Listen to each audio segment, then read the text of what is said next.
Hello students. तो बेटा आज हम आपको बताएंगे आर्किमिडीज प्रिंसिपल के बारे में। तो क्लास 9th चैप्टर आपका बेटा 10 चल रहा है, ये शायद आपका लास्ट टॉपिक है इस चैप्टर का।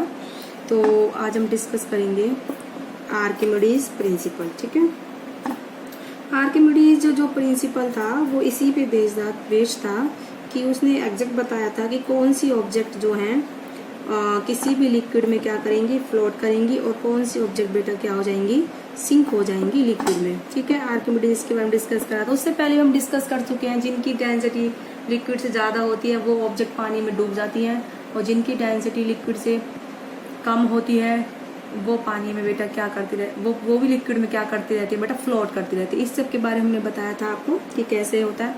आर्किमिडीज ने एक और इसको थोड़ा डिफरेंट तरीके से बताया था।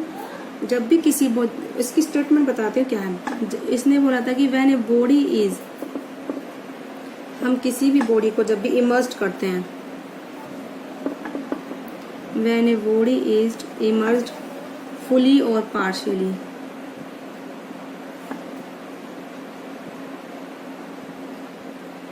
फुली और partially in A fluid, it experience,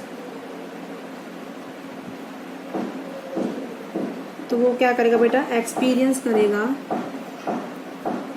an upward force. ठीक है, that is equal to the weight of fluid,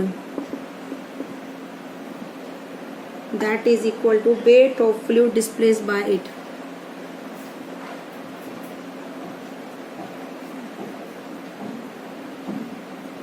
displaced by it. Archimedes ने बताया था जब भी हम किसी बॉडी को इमर्स करते हैं, ठीक है, जैसे हमारा फ्लूइड है, ठीक है, इसमें फ्लूइड भरा हुआ है इस कंटेनर में, और मान लो ये कोई ऑब्जेक्ट है, ये आधा तो ऊपर है आधा ये पानी के अंदर है।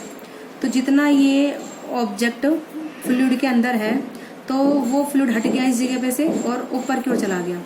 तो जितना फ्लूइड हटा है उसका वेट, कितना फ्लूइड हटा है उसका वेट। मेरी बात समझ में आ रही है? तो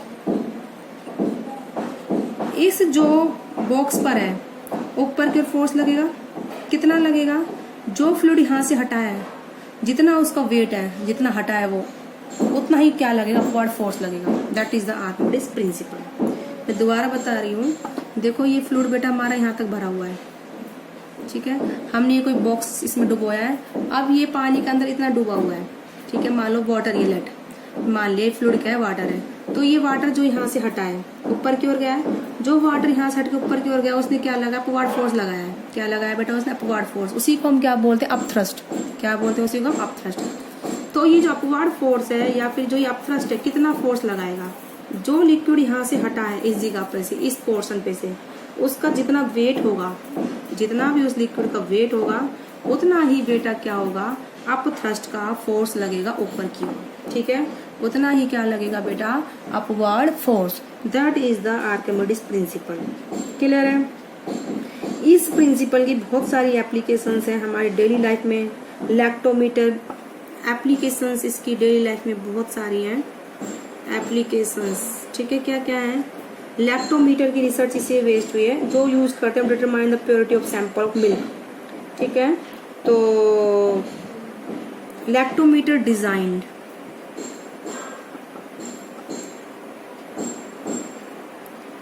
ठीक है, using this principle.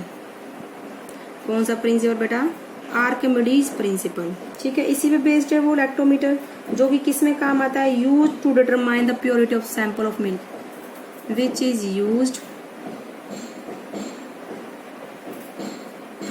to determine purity of sample of milk।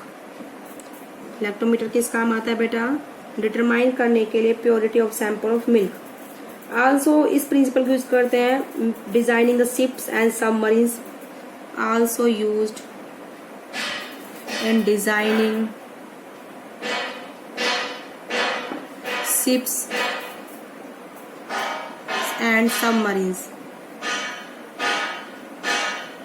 ठीक है, शिप्स एंड सबमरीन्स को बनाने में डिसाइड होता है।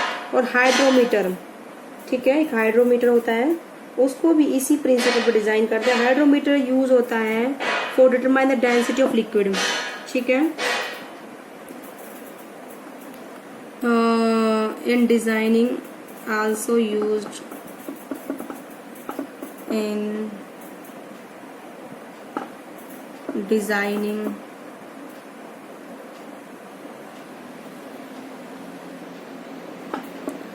हाइड्रोमीटर। ठीक है, और हाइड्रोमीटर किस काम आता है? Use for determine density of liquid which is used for determining density of liquid. क्या यूज होता है बेटा? वो डिटरमाइन करने के लिए डेंसिटी ऑफ लिक्विड। अब बेटा इस आर्किमिडीज प्रिंसिपल पे बेस्ड मैं आपको एक बात बताती हूँ। देखिए क्या बता रही हूँ मैं। जो ये आर्किमिडीज प्रिंसिपल है, इसने ये बताया जब भी हम किसी ऑब्जेक्ट को वाटर किसी भी लिक्विड में डिप करेंगे तो जितना वो डिप होगा, वो जो वहां से लिक्विड डिस्प्लेस होगा, जितना उसका वेट होगा लिक्विड का, उतना ही वो क्या लगा फॉरवर्ड फोर्स। अब देखो कोई ऑब्जेक्ट तो डूब जाती है, कोई तैर जाती है, इस पे भी हम बता सकते हैं। जो लिक्विड का वेट डिस्प्लेस हुआ है, अगर उसका वेट ऑब्जेक्ट के वेट से क्या है ज्यादा है तो ऑब्जेक्ट तैरेगी। अगर जो लिक्विड डिस्प्लेस हुआ है उसका वेट ऑब्जेक्ट के वेट से कम है तो वो ऑब्जेक्ट क्या हो जाएगी? डूब जाएगी। ठीक है, तो आप इसको लिख सकते हो नोट बना के। ठीक है, if weight of displaced liquid, जितना भी लिक्विड डिस्प्लेस हुआ है, if weight of displaced liquid by object, जब हमने उस ऑब्जेक्ट को किसी भी लिक्विड में डुबोया है तो लिक्विड जो डिस्प्लेस हुआ है is larger than weight of object, weight of object, comma then object float in liquid. वो ऑब्जेक्ट क्या होगी बेटा? लिक्विड में क्या होगी? फ्लोट होगी। दूसरा पॉइंट है, if weight of displace liquid, if weight of displaced liquid by object, ठीक है बेटा, is larger, is smaller than weight of object, ठीक है, then object sink। तो आपको काफी तरीके बता दिए बताने के लिए कौन सी ऑब्जेक्ट तैरेगी और कौन सी ऑब्जेक्ट डूबेगी। then object sink in liquid, वो ऑब्जेक्ट पानी में क्या जाएगी बेटा? डूब जाएगी। ठीक है, तो देखो अब मैं आपको दोबारा बता दूं, ये भी कोई लिक्विड है, इसमें हमने कोई ऑब्जेक्ट क्या करा? प्लेस करा सरफेस पे। तो मान लो कुछ ऑब्जेक्ट जो है थोड़ा सा पानी के अंदर डूब गया हो, थोड़ा सा तैर रहा है, तो जितना पोर्शन पानी के अंदर डूबा है तो वहां से वो लिक्विड हटा है, तभी तो वो ऑब्जेक्ट गया है। तो वो लिक्विड हट के कहाँ गया? ऊपर गया है। तो जितना लिक्विड का वेट है जो ऊपर की ओर गया है, अगर उसका वेट जो है इस ऑब्जेक्ट के वेट से क्या है बेटा? ज्यादा है, तो वो ऑब्जेक्ट पानी में क्या करती रहेगी बेटा? तैरती रहेगी। ठीक है, अगर इस ऑब्जेक्ट का वेट जो है जितना वाटर या लिक्विड डिस्प्लेस हुआ ऊपर के और उसका वेट क्या है? कम है ऑब्जेक्ट के वेट से, तो वो ऑब्जेक्ट पानी में क्या हो जाएगी? डूब जाएगी। ठीक है, ये बताया हमने आपको। ऐसे ही हमने आपको ये बताया था कि अगर डेंसिटी ऑब्जेक्ट की क्या है? लिक्विड से क्या है? ज्यादा है। ऑब्जेक्ट की डेंसिटी लिक्विड ज्यादा है तो ऑब्जेक्ट पानी में डूब जाएगी, लिक्विड में डूब जाएगी। अगर ऑब्जेक्ट की डेंसिटी क्या है? लिक्विड से क्या है? कम है, तो वो ऑब्जेक्ट पानी में क्या करेगा? तैरता रहेगा। फिर हमने ये बताया था ऑब्जेक्ट पर बाइंड फोर्स लगता है ऊपर की ओर। अगर बाइंड फोर्स क्या बेटा? ज्यादा है than the weight of the object, तो वो ऑब्जेक्ट क्या करेगा? तैरता रहेगा। अगर बाइंड फोर्स ऊपर की ओर कम है तो ऑब्जेक्ट जो है पानी में क्या करेगा? डूब जाएगा। तो ये सब आपको बताया। अभी नेक्स्ट वीडियो में बेटा हम आपको बताएंगे रिलेटिव डेंसिटी के बारे में और उस पर बेस्ड न्यूमेरिकल भी कराएंगे। तो आई होप आप लोगों को आर्किमिडीज प्रिंसिपल और कौन कौन से ऑब्जेक्ट पानी में डूबती हैं इस तरीके से, जैसे अब ये हमारा जो है शिप्स, शिप्स जो होती हैं वो लकड़ी की बनी होती हैं, ठीक है। तो वो उनकी लकड़ी की जो डेंसिटी है बेटा क्या होती है, वाटर से कम होती है। उसकी डेंसिटी वाटर से कम है तो इसलिए वो पानी में तैरती रहता है, शिप कभी भी पानी में नहीं डूबता। और जबकि छोटी सी जो सुई होती है, सुई जो आयरन की बनी होती है, उसकी डेंसिटी वाटर से ज़्यादा होती है, डेंसिटी उसकी वाटर से ज़्यादा है तो वो पानी में अंदर डूब जाती है। और जबकि शिप जिस मेटल की बनी होती है उसकी डेंसिटी जो है वाटर से कम होती है, डेंसिटी वाटर से कम है तो पानी के ऊपर क्या है बेटा, तैरती रहती है। तो ये कंसेप्ट है किसी भी ऑब्जेक्ट का डूबने का और तैरने का। आज की वीडियो में बेटा इतना ही।